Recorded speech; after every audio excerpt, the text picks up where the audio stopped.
Welcome to the journey of success through simplest and target-oriented approach. Like, subscribe, share, target with Professor P's Positive Way.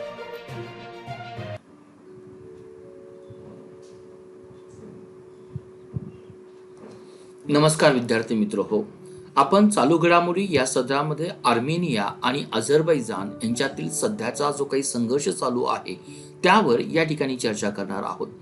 या व्हिडिओच्या माध्यमातून Armenia आणि Azerbaijan भौगोलिक दृष्ट्या मॅपमध्ये त्यांचं स्थान कुठे आहे, हे स्थान किती महत्वाचं आहे आणि सध्या जो काही तणावाचा केंद्रबिंदू जो काही आहे, ज्याला आपण नागोर्नो काराबख रिजन असं म्हटलं जातं, त्याचं महत्व का, याही पलीकडे या वॉरचा इम्पॅक्ट देशावर, स्थानिक लेवलवर किंवा इकॉनॉमिकवर कसा होईल आणि भारताचे आर्मेनिया आणि अझरबैजान या राष्ट्राशी कसे संबंध आहेत, कशा पद्धतीने विकसित झालेले आहेत, हे आपल्याला या ठिकाणी पाहायचं आहे. हा व्हिडिओ तुम्हाला आवडल्यानंतर तुम्ही मनापासून मला 4 पद्धतीनं थँक्यू म्हणू शकाल. 1, या व्हिडिओला लाईक करून, 2, हा व्हिडिओ आपल्या मित्रपरिवारामध्ये शेअर करून, 3, टार्गेट कॉम्पिटिटिव्ह एक्झाम या चॅनलला सबस्क्राईब करून, आणि 4, या व्हिडिओच्या शेवटी दिलेल्या पेटीएम नंबरवर आपण एक व्हॉलंटरी डोनेटर व्हावं, ही एक इच्छा आणि आकांक्षा, जेणेकरून भविष्यामध्ये मला अनेक व्हिडिओ बनवता येतील. Let's target competitive exam with professor बीज पॉझिटिव्ह वे. सर्वात प्रथम आर्मेनिया आणि अझरबैजान या 2 राष्ट्रातील संघर्ष पाहत असताना वर्ल्ड मॅपमध्ये भौगोलिक दृष्ट्या त्यांचं स्थान कुठं येतं, हे जर आपण समजून घेण्याचा जर प्रयत्न केला तर या संघर्षाची पार्श्वभूमी समजणं आपल्याला अतिशय सोप्या पद्धतीनं जाईल. या ठिकाणी जर आपण जगाचा नकाशा जर पाहिला तर या ठिकाणी हा जो काही समुद्र येतो याला आपण कॅस्पियन सी असं म्हटलं जातं. दुसरं, या ठिकाणी हा जो काही समुद्र येतो त्या समुद्राला आपण ब्लॅक सी असं म्हटलं जातं. आणि ब्लॅक सी आणि कॅस्पियन सी यांच्यामध्ये जो काही ट्रान्स आहे किंवा दोघांनाही जॉईन करणारा जो काही पर्वत आहे, त्या पर्वताला आपण कॉकेशियस माउंटेन असं म्हटलं जातं. आणि या कॉकेशियस माउंटेनचा जो काही नॉर्थचा पोर्शन येतो, या नॉर्थ पोर्शनला आपण नॉर्थ कॉकेशियस असं म्हटलं जातं. आणि खालचा जे काही 3 राष्ट्र दिसत आहे, या ठिकाणी हा पोर्शन मी दाखवण्याचा प्रयत्न केला. हा कॉकेशियस माउंटेन्स आहे. या ठिकाणी जॉर्जिया एक राष्ट्र येतं, दुसरं आर्मेनिया राष्ट्र येतं आणि 3rd अझरबैजान राष्ट्र येतं. म्हणजे आज आर्मेनिया आणि अझरबैजान या 2 राष्ट्रांमध्ये जी काही युद्ध परिस्थिती निर्माण झालेली आहे, ती निर्माण कुठल्या ठिकाणी झालेली आहे, तर आपल्याला हा एक युद्धजन्य परिस्थितीचा भाग या ठिकाणी समजून घेता येतो. म्हणजे जगाच्या नकाशामध्ये युरोपच्या साऊथ ईस्टला आजचं हे आर्मेनिया आणि अझरबैजान हे युद्ध परिस्थितीचं ठिकाण आहे. तर आशियाच्या दृष्टीनं हे अगदी आपल्याला वेस्ट एशियाच्या नॉर्थ भागामध्ये आपल्याला ही पोझिशन दिसून येते. थोडक्यात अझरबैजान आणि आर्मेनिया यांचं स्थान आपण साऊथ कॉकेशियस किंवा त्याला ट्रान्स कॉकेशियस असंही म्हणून घेऊ शकतो.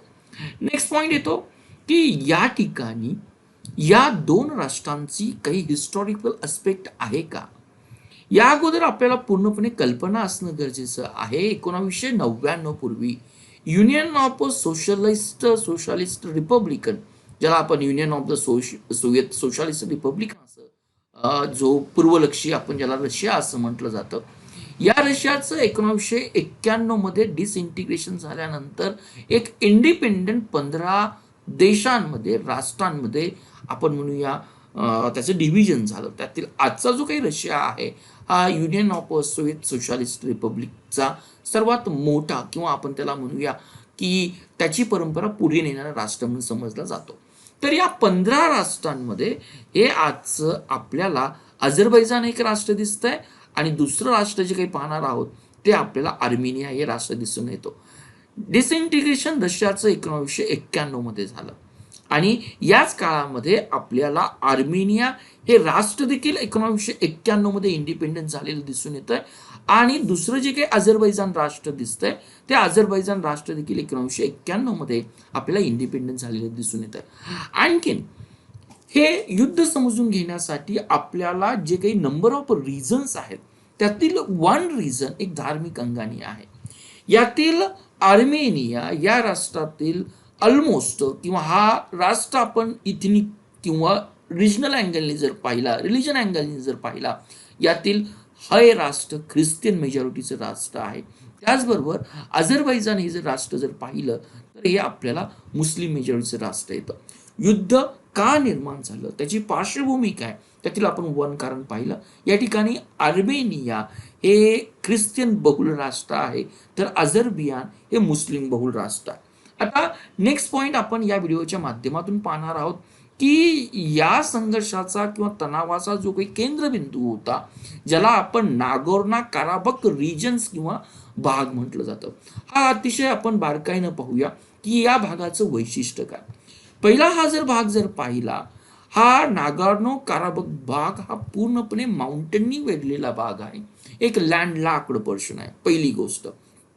दुसरी गोष्ट की जो काही आपण पुढच्या स्लाइड्सवर पाहणार आहोत की नागोर्नो काराबख जर आज रिजन जर पाहिला की हा लँडलॉक्ड आहे, कुठे याला कोस्टल एरियाचा प्रश्न दिसत नाही. ज्या पद्धतीनं इंडिया आणि बांगलादेशमध्ये 2015 मध्ये एन्क्लेव्हच्या संदर्भात अग्रीमेंट झाली, तोच प्रकार आपल्याला या ठिकाणी दिसून येतो. आज आपण आर्मेनिया राष्ट्र जर पाहिलं तर नागोर्नो काराबख या राष्ट्रामधील इथनिक पॉप्युलेशन मोस्टली आर्मेनियन्स आहे, परंतु हा आर्मेनियाचा इन्क्लेव्ह आपल्याला अझरबैजान या राष्ट्रामध्ये दिसून येतो. त्याच पद्धतीनं हा अझरबैजानचा जो काही इन्क्लेव्ह आहे आपल्याला आर्मेनियन राष्ट्रामध्ये दिसून येतो. हा मुद्दा आपण या ठिकाणी लक्षात घेऊया. नंतर आपल्याला या राष्ट्राने स्वतःची जी काही ओळख निर्माण करण्याचा प्रयत्न केला आहे, त्या ओळखीला आपण नाव दिलेलं आहे रिपब्लिक ऑफ आर्टसक. परंतु रिपब्लिक ऑफ आर्टसक ही संज्ञा इंटरनॅशनली रेकॉग्नाइज करण्यात आलेली नाही. आणि हा जरी आर्मेनियाचा पार्ट असेल, आर्मेनिया बहुल पार्ट जरी असेल, परंतु इंटरनॅशनली आंतरराष्ट्रीय दृष्ट्या याला अझरबैजानचं लेगली भौगोलिक प्रांत म्हणून मान्यता आहे. हाही मुद्दा आपण या ठिकाणी लक्षात घेऊया. या ठिकाणी आपण नागोर्नो काराबख रिजन जो तणावाचा केंद्रबिंदू आहे त्याची भौगोलिक परिस्थिती पाहून घेतली, भौगोलिक लोकेशन पाहिलं, त्या पलीकडे त्यामागील पॉलिटिकल अँगल पाहिला की हा इन्क्लेव्ह आहे, परंतु या इन्क्लेव्हला आंतरराष्ट्रीय समुदायाने मान्यता दिली नाही. रिअल फॅक्ट त्या इन्क्लेव्ह मध्ये सर्व इथनिक पॉप्युलेशन आर्मेनिया आहे आणि त्यांची जी काही संसद आहे, सार्वभौम्स आहेत, ती सार्वभौम संसद त्यांच्या लेजिस्लेटिव्ह मेंबर मार्फत वर्कआउट केली जाते, परंतु त्यांच्यावर भौगोलिकदृष्ट्या चहूबाजूने आपण जर वेढा जर पाहिला तर अझरबैजान या राष्ट्राचा आहे. हाही आपण पॉइंट या ठिकाणी नमूद केला. नेक्स्ट पॉइंट की आजचा जो आपण 20-20 सप्टेंबर मधला हा संघर्ष पाहतोय, कुठलाही संघर्ष अगदी मानवामधील भांडणं जरी असेल तर हे एका रात्रीतून निर्माण होत नाही, त्यामागे काही वर्षांची हिस्ट्री असते, काही वर्षांची पार्श्वभूमी असते. सर्वात प्रथम हा गोष्ट आपण समजून घेऊया की 1920 मध्ये जो काही union of Soviet socialist Russia म्हटला जातो, तो अगदी बाल्यावस्थेमध्ये होता किंवा आपण म्हणूया की तो त्याच्या पॅटर्न स्टेजमध्ये होता. अगदी त्या काळापासून देखील नागोर्नो काराबख रिजन हा एक ऑटोनॉमस रिजन होता. हा ऑटोनॉमस रिजन होता ज्या वेळेस 1988 पर्यंत या ठिकाणी जे काही रिझोल्युशन पास झालं, या भागातील आपण जर रिझोल्युशन जर पाहिलं, या रिझोल्युशन अंतर्गत असं ठरवण्यात आलं की they want to join Armenia. कारण मागील स्लाइड्समध्ये मी तुम्हाला नमूद केलं, कारण इथलं पॉप्युलेशन मोस्टली आपल्याला आर्मेनियन दिसून येतं. ही सिच्युएशन पहा 1988 नंतर 1999 मध्ये या जो काही नागोर्नो काराबख रिजन्स आहे यांनी ज्यावेळेस रेफरेंडम घेण्याचं ठरवलं, या रेफरेंडम मध्ये असं नमूद केलं की आम्ही रेफरेंडम झाल्यानंतर नायदर आर्मेनियामध्ये पार्ट भाग घेणार आहोत किंवा त्याचा पार्ट होणार आहोत किंवा अझरबैजानचा पार्ट होणार आहोत, आम्ही इंडिपेंडेंट राहणार आहोत. परंतु या रेफरेंडमला या ठिकाणी अझरबैजान या राष्ट्राने मान्यता दिली नाही. हा सर्वात महत्वाचा पॉइंट आहे. या ठिकाणी मान्यता दिली नाही आणि 1991 पासून या नागोर्नो काराबख रिजननं स्वतःला एक इंडिपेंडेंट पार्ट म्हणून जाहीर केलं, परंतु या पार्टला जो काही आर्म सपोर्ट आहे, जो काही पॉलिटिकल सपोर्ट दिसतोय किंवा जो काही रिबेलचा सपोर्ट दिसतोय, तो आपल्या आर्मेनिया राष्ट्रातून दिसतोय. त्यामुळे 1991 ते 94 मध्ये जे काही वार चालू झालं, त्या वारमध्ये जे काही सीज फायर झालं, तत्कालीन रशियाच्या नेतृत्वाखाली हे सीज फायर अस्तित्वात आलं किंवा आपण ते म्हणूया की वार एंड करण्यात आलं 1994 नंतर. आणि परत 2016 मध्ये हा जो काही आपल्याला पाठ दिसतोय, चिनारी दोंदर कुशू, हे 2016 मधील या पार्टमध्ये जे काही सैनिकांमध्ये क्लॅशेस झाले होते, हे क्लॅशेस आपल्याला या संदर्भातील 2016 मध्ये दिसून येतात. ऑलमोस्ट हा 4 डेचा वॉर कंडिशन्स होती, परंतु हा रिजनल वॉर या ठिकाणी 4 दिवसामध्येच जागतिक लीडरला समवेत करून किंवा आपण म्हणूया सीज फायर करणं या ठिकाणी त्या काळामध्ये शक्य झालं होतं. परंतु 2020 मध्ये हा वार वेगळा का आहे? याला वार का म्हटलं जातं? कारण आजसारख्या कोविडच्या सिच्युएशनमध्ये कुठल्याही राष्ट्रांना वार हे परवडणारं नाही आहे. की वॉरलाईक सिच्युएशन जरी करण्यात येत असेल तर या ठिकाणी काय केलं जातं? या ठिकाणी राष्ट्रांकडून दुसऱ्या राष्ट्रांची किंवा युद्ध या राष्ट्रावर आपल्याला करायचं आहे त्याची नाकेबंदी केली जाते. ती नाकेबंदी आर्थिक स्वरूपाची असू शकेल किंवा त्या राष्ट्रावर आपण म्हणूया की काही गोपनीय हल्ले केले जातात, जे त्यांच्या नागरिकांच्यावर हल्ले केले जाऊ शकतील किंवा आपण म्हणूया की त्यांना काही धमक्या स्वरूपात दिल्या जातात. ते धमक्या आंतरराष्ट्रीय कॉन्फरन्सच्या संदर्भातील असतील किंवा रिजनल ज्या काही बाय रिजनल मीटिंग्स होतात त्याही माध्यमातून केले जातील किंवा आपण म्हणूया की बॉर्डरवर एक शत्रू राष्ट्रांच्या आपण म्हणूया की एक सैन्य जमवणं, या पद्धतीचं स्वरूप हे युद्धाला दिलं जातं या कोविडच्या सिच्युएशनमध्ये. कारण कोविडनी जो काही पॅन्डेमिकपणा दिलेला आहे, संपूर्ण राष्ट्र हे कुठेतरी आर्थिक दुर्बलतेकडे चाललेलं आहे. त्यामुळे युद्ध कुणाला परवडणार नाही. परंतु हे युद्ध या स्वरूपाचं नाही आहे. या दोन्ही ठिकाणी दोन्ही सैनिक या ठिकाणी क्षेपणास्त्र, या ठिकाणी आर्टलरीज, या ठिकाणी ड्रोनचा वापर करताय. म्हणून हे आर्मेनिया आणि अझरबैजान वार आंतरराष्ट्रीय समुदायाच्या दृष्टीनं एक कन्सर्न बनलेली आहे. आता 2020 मध्ये वार होण्यासाठी जे काही तात्कालिक कारण पाहिलं, ते तात्कालिक कारण आपण या ठिकाणी पाहणार आहोत. त्या अगोदर आपल्या परीक्षेच्या दृष्टीनं काही फॅक्ट्स आपल्याला या मॅपच्या मार्फत समजून येतील. या ठिकाणी आपण जॉर्जियाची कॅपिटल जर पाहिली तर तिब्लिसी कॅपिटल्स येते. आर्मेनियाची कॅपिटल जर पाहिली तर एरेवन कॅपिटल येते. अझरबैजानची जर कॅपिटल पाहिली तर बाकू कॅपिटल्स येते. आणि हा कॅस्पियन सीज येतो. आणि कॅस्पियन सीजमधील जो काही नॅचरल गॅस आहे, ऑइल्स आहे, याचं सर्वात महत्त्वाचं भांडार हा कोस्टल रिजन असल्यामुळे अझरबैजानची इकॉनॉमी ही नॅचरल गॅस आणि ऑइलवर अवलंबून असते. हा पार्ट खूप महत्त्वाचा आहे या युद्धाची पार्श्वभूमी समजून घेत असताना. आणि जे मी तुम्हाला इन्क्लेव्ह सांगितलं, हा आर्मेनियाचा इन्क्लेव्ह आपल्याला अझरबैजानच्या टेरिटरीमध्ये दिसतोय. त्याचबरोबर हा जो काही इन्क्लेव्ह आपल्याला दिसतोय, हाही इन्क्लेव्ह हा जो काही अझरबैजानचा दिसतोय तो आपल्याला आर्मेनियाच्या टेरिटरीमध्ये आपल्याला दिसून येतं. कुठले राष्ट्र याला सराउंडिंग जर पाहिलं तर उत्तरेकडून आपल्याला रशिया हा राष्ट्र दिसतोय. नंतर आपल्याला या ठिकाणी अँटोलिना पॅटो दिसतोय, ज्यामध्ये तुर्की राष्ट्र येतंय. आणि एंडला आपल्याला इराण हे राष्ट्र दिसतंय. आता ही जिओग्राफिकल कंडिशन अधिक ओपन करण्यामागे आपल्याला या वॉरचे इम्पॅक्ट काय आहे. हे जर लोकल वॉर, जर इंटरनॅशनल वॉर झालं, म्हणजे या ठिकाणी इंटरनॅशनल प्लेयर जर आले, ज्यामध्ये रशिया येणं अपेक्षित आहे, ज्यामध्ये तुर्की येणं अपेक्षित आहे, ज्यामध्ये इव्हन इराण जर येणं अपेक्षित जर असेल, तर हे वॉर खूप मोठ्या स्केलवर लढलं जाऊ शकतो. त्याचा इम्पॅक्ट रिजनल लेवलला न राहता आंतरराष्ट्रीय लेवलला पण होईल. कदाचित त्याचा इम्पॅक्ट भारतावर कसा होईल हेही आपण या ठिकाणी पाहून घेऊया. नेक्स्ट मुद्दा जो काही सांगितलं की पहिला मुद्दा पाहिला की वॉर 2020 मध्ये जे काही झालं त्याला पहिली पार्श्वभूमी टेरिटोरियल पार्श्वभूमी आहे. अगदी आपण 1920 पासून पाहिली. हा ऑटोनॉमस रिजन्स परंतु अझरबैजानमध्ये आहे. दुसरी नागोर्नोवा आणि हा जो काही आपल्याला रिजन्स दिसतोय, काराबक्त रिजन्स. दुसरी पार्श्वभूमी आपण रिलिजियस पार्श्वभूमी सांगितली की मोस्टली हा पार्ट जो काही आहे हा ख्रिश्चन पोर्शन्स आहे. आणि हा जो काही पोर्शन दिसतो आपल्याला मुस्लिम बहुल पोर्शन दिसतोय. आणि दुसरं जो काही पार्ट आपण पाहिलं हे डोमेस्टिक पॉलिटिक्स, हे सप्टेंबर 2020 मध्ये का घडलं. या ठिकाणी केवळ घातपाती हमले नाही आहेत, या ठिकाणी कुठलेही निर्बंध नाही आहेत. तर या ठिकाणी सैनिक, दोन्ही राष्ट्रांचे सैनिक या नागोर्नोगोवा आणि जो काही आपल्याला काराबाग पाठ दिसतोय याला आर्मीनं सपोर्ट केलेला आहे. ज्या ठिकाणी रणगाडे, क्षेपणास्त्र, ड्रोनचा वापर केला जातो. आणि जर ड्रोनचा जर वापर केला असेल तर येणाऱ्या काळामध्ये मनुष्यहानी, त्यांचं विस्थापन ही देखील सर्वात मोठी समस्या आपल्याला दिसून येते. म्हणजे सप्टेंबर 2020 मध्ये वार होण्यासाठी तात्कालिक कारण त्या ठिकाणचं पॉलिटिक्स, त्या ठिकाणची लीडर जेवढे रिस्पॉन्सिबल आहे त्याही पलीकडे त्यांचा हिस्टॉरिकल आस्पेक्ट हा आपण समजून घेणं तेवढा देखील महत्वाचा आहे.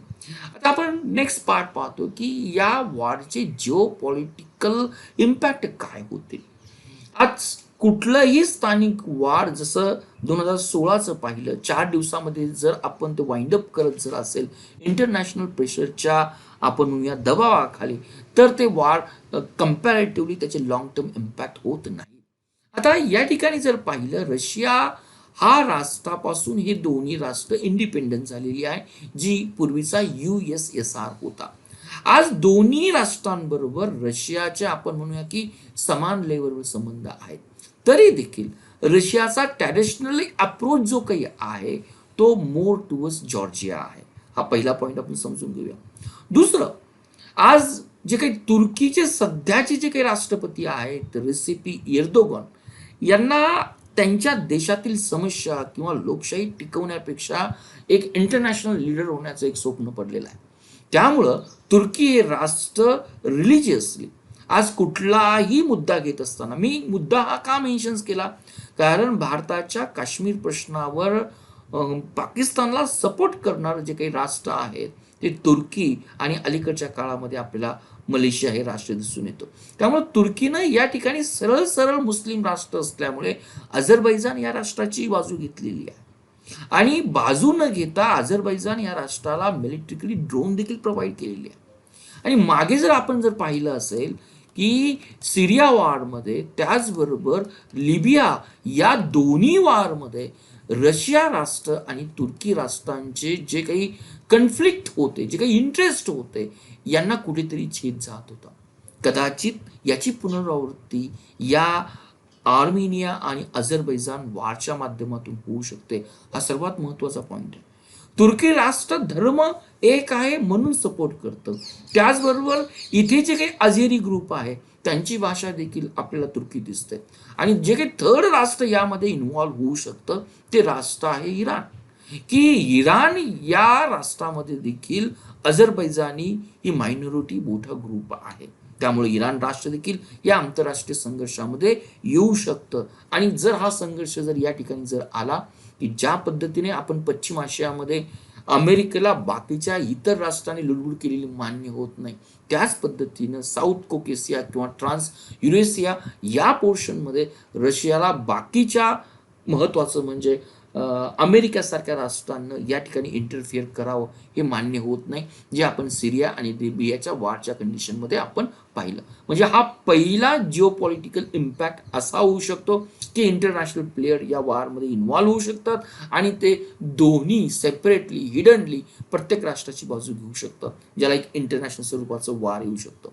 दुसरा जो काही परिणाम आपल्याला दिसणार आहे की हा परिणाम अगोदर पाहण्या अगोदर हे इराण राष्ट्राचे जे काही सत्ता प्रमुख आहे, ज्याला आपण अल खोमेनी असं म्हटलं जातं, जर यांचा देखील या ठिकाणी इन्व्हॉल्वमेंट झाली तर आपल्याला जो काही दुसरा परिणाम दिसणार आहे तो या वारच्या निमित्तानं उद्भवणारा आर्थिक परिणाम, ज्याला आपण म्हणूया की इकॉनॉमिक ॲस्पेक्ट दिसणार आहे.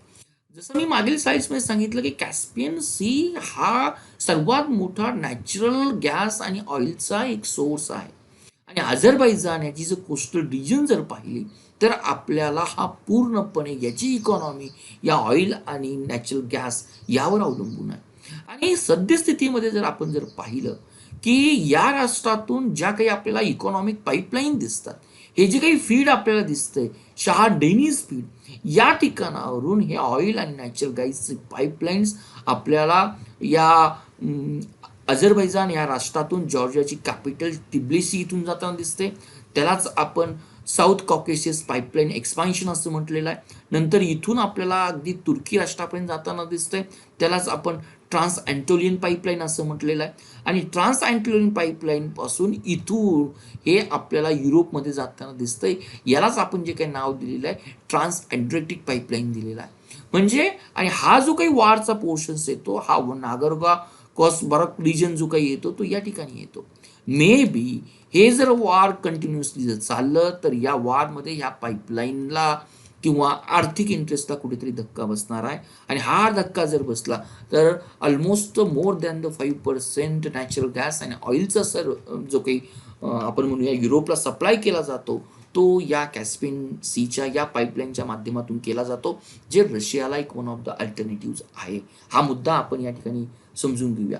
दुसरा जो काही इम्पॅक्ट जो काही आहे की या ठिकाणी युद्ध जर कंटिन्यू झालं तर सिव्हिलियनची कॅज्युलिटीज वाढणार आहे, मानवी आपण म्हणूया की वंशहार होणार आहे. ही देखील आपल्याला वन ऑफ दी थिंग्स आहे. त्याही पलीकडे या ठिकाणी रिजनमधील एक डिस्टॅबिलायझेशन्स होणार आहे की आत्ताच सध्या ही दोन्ही राष्ट्र कोविड-19 यासारख्या पॅन्डेमिक सिच्युएशनला तोंड देत आहेत, जी पॅन्डेमिक सिच्युएशन मोस्टली क्रिटिकल झालेली आहे. त्यातही वॉर लाईक सिच्युएशन जर असेल तर आर्थिक स्थिती, सामाजिक स्थिती त्या राष्ट्रांची अधिक बिघडवली जाणार आहे. हाही मुद्दा आपण वॉरचे इम्पॅक्ट काय आहेत हे समजून घेताना महत्त्वाचा राहू शकतो. नेक्स्ट पॉईंट येतो की भारताचे या दोन राष्ट्रांबद्दल काय संबंध आहे. आपण जर पाहिलं तर भारत आणि आर्मेनिया या राष्ट्रांनी अगदी अलीकडच्या काळामध्ये बायलॅटरल कोऑपरेशन स्टार्ट करण्याला सुरुवात केलेली आहे. तत्कालीन उपराष्ट्रपतींनी आपल्या जी वरेनान कॅपिटल जी काही आहे आर्मेनियाची, त्या आर्मेनियाबरोबर एक बायलॅटरल समझोता केलेला आहे.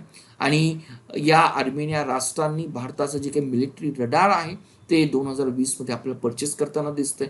याचबरोबर भारतातील मोस्ट ऑफ द स्टुडंट हे आर्मेनियाच्या मेडिकल युनिव्हर्सिटीमध्ये वर्कआउट करतात. आणि दिवसेंदिवस नॉट ओनली स्टुडंट परंतु जो काही आपण म्हणूया की लेबर मायग्रंट झालेली आहे ते देखील आपल्याला आर्मेनिया राष्ट्रामध्ये दिसून येतात. आणि सर्वात महत्त्वाची गोष्ट या ठिकाणी अझरबैजान या राष्ट्रानं देखील काश्मीरच्या मुद्द्यावर पाकिस्तानला सपोर्ट केलेला आहे. त्यामुळं आर्मेनिया या राष्ट्राला पूर्णपणे खात्री आहे की उद्या भारताचा ट्रॅडिशनल सपोर्ट हा आर्मेनिया याच राष्ट्राला असणार आहे. ही एक सर्वात महत्त्वाची गोष्ट आपण या ठिकाणी समजून घेऊया की आर्मेनियाला पूर्णपणे नॉलेज आहे की जो काही अझरबैजान, पाकिस्तान आणि तुर्कीचा जो काही ट्रँगल आहे किंवा जो काही काउंटर आहे त्याला काउंटर बॅलन्स करण्यासाठी इंडिया आणि आर्मेनिया या दोन राष्ट्रांचे बायलॅटरल कोऑपरेशन येणाऱ्या काळामध्ये वाढवणं तेवढंच महत्त्वाचं आहे. परंतु याची पूर्णपणे आपल्याला कल्पना असेल की भारतानं जी काही नॉन अलाइन आपण ज्याला मुवमेंट म्हटलं जातं, ज्याला आपण अलिप्ततावादी धोरण असं म्हटलं जातं, या मोहिमेला अनुसरूनच भारत आणि अझरबैजान या राष्ट्राबरोबर देखील संबंध आहेत. का संबंध आहेत किंवा भारताचा उद्देश या ठिकाणी कसा महत्वाचा आहे, तर पहिली गोष्ट रशिया, इराण आणि इंडिया या तीन राष्ट्रांनी 2000 मध्ये जे इंटरनॅशनल पाईपलाईन आपण म्हणूया की ज्याचं नाव आपण जे दिलेलं आहे international north south transport corridor, हा बिल्टअप करण्याचं धोरण ठरवलं. यानुसार इंडियन ओशन्स, पर्शियन गल्फ या ठिकाणी असणारं कॅस्पियन सी हा इराणच्या मार्फत जोडला जाईल आणि तिथून या ट्रान्स कॉकेशन्स माउंटन्स मधून जे काही मॉस्कोच्या पलीकडे सेंट पीटर्सबर्ग आहे या ठिकाणी हा मल्टी मोडल प्रोजेक्ट असेल, ज्यामध्ये सी माध्यम येईल, सीप माध्यम येईल, ज्यामध्ये रोड माध्यम येईल, ज्यामध्ये रेल्वे माध्यम येईल. आणि या मल्टी मोडल प्रोजेक्टच्या आपण म्हणूया की प्रोजेक्टच्या माध्यमातून हा जो काही ट्रान्सपोर्ट केला जाणार आहे ऑलमोस्ट मोर दॅन द 15 ते 16 राष्ट्र याची मेंबर्स आहेत. आणि अझरबैजान, आर्मेनिया देखील हा जो काही आपल्याला कॉरिडॉर दिसतो international north south transport corridor त्याचा देखील पार्ट आहे. त्यामुळं भारताला हे रिलेशन मेंटेन करणं गरजेचं आहे की पूर्णपणे आर्मेनियाची किंवा पूर्णपणे अझरबैजानची या ठिकाणी बाजू घेऊन चालणार नाही.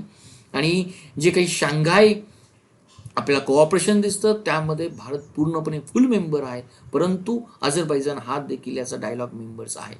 याच अंगानं भारतानं जे काही आपलं नामधोरण आहे, अलिप्ततावादी धोरण आहे, यालाच अनुसरून भारतानं या ठिकाणी जे काही राजनैतिक संबंध आहे ते विस्तृत करण्याचा, तो वाढविण्याचा अझरबैजान या राष्ट्राबरोबर प्रयत्न केला आहे. आणि जर इकॉनॉमिक अँगलनी जर पाहिलं तर आपण मागे जर पाहिलं, जो काही या कॅस्पियन समुद्रामध्ये आपल्याला जो काही ऑइल फील्ड दिसतं, या ऑइल फील्डचं जर आपण जर पाहिलं तर भारतातील जी काही PUC किंवा पब्लिक सेक्टर कंपनी जी काही आहे, ONC विदेश लिमिटेड, त्या ठिकाणी इन्व्हेस्टमेंट केलेली आहे. ही सर्वात महत्त्वाची गोष्ट आहे. कारण ही पाईपलाईन जर पाहिली तर ही बाकू, तिबल्सी आणि सियापन या पद्धतीनं ही ट्रान्स अँटोलिनिया रिजन्समधून आपल्याला मेडिटेरियन सीमध्ये ओपन होताना दिसतंय. परंतु ही मुद्दा गरजेचा आहे की अझरबैजानचा सपोर्ट हा पाकिस्तानच्या काश्मीर इश्यूला आहे, तो आपण बिलकुल या ठिकाणी विसरून चालता कामा नये. या ठिकाणी विद्यार्थी मित्र हो, सर्वात महत्त्वाची, कुठलंही वार कुठल्याही राष्ट्रांना कधी परवडणारं नसतं. आणि आजच्या कोविडच्या संघर्षामध्ये हे वार, त्यातून मेन घटक जो इफेक्ट होणार आहे तो एक आम आदमी होणार आहे. त्यामुळे या सर्व गोष्टींचा जर आपण जर विचार केला तर हे वार लवकरात लवकर एंड व्हावं ही सर्वांची अपेक्षा आपल्यालाही दिसून येते. आणि त्याच पद्धतीनं आपण देखील हीच अपेक्षा करूया की आर्मेनिया आणि अझरबैजान यांचा लोकल संघर्ष हा लोकलच राहील. त्यामध्ये आंतरराष्ट्रीय प्लेयरला इन्व्हॉल्वमेंट करायला खूप कमी संधी मिळेल. Thank you for watching Target with Professor Peace Positive Way. We request you to be a voluntary donator to become our Prime and Pride Motivator.